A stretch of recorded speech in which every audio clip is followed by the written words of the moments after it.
وادي دجله والمقاولين. معانا محمد منير. طيب خلينا نروح لاستاد القاهره ونعرف منه تشكيل الفريقين. زميلنا محمد منير تشكيله المقاولين العرب وتشكيله وادي دجله. حالا دلوقتي هنروح لاستاد القاهره.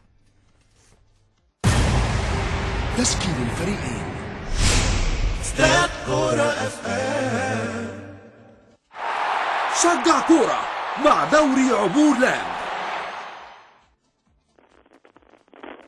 شكرا كريم، برحب بيك، برحب بنجوم الاستوديو التحليلي لاستاد كوره اف ام، كابتن سامي الشيشيني، كابتن شادي محمد، وكل زملائي الموجودين في الاستوديو وكل مستمعينا على هوا الشباب والرياضه.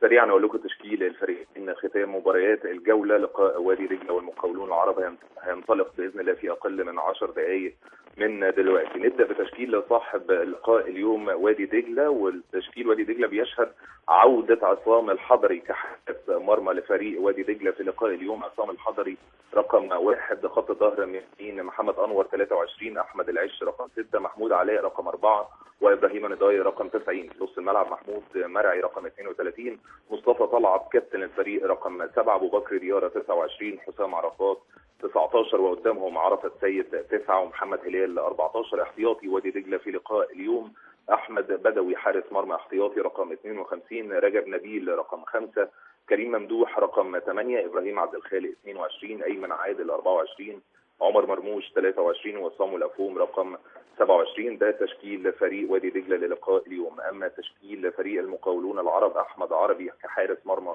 رقم 16، قدامه احمد علي محمد 12، محمد سمير 5، ابراهيم القاضي 3، محمد شوقي غريب 22.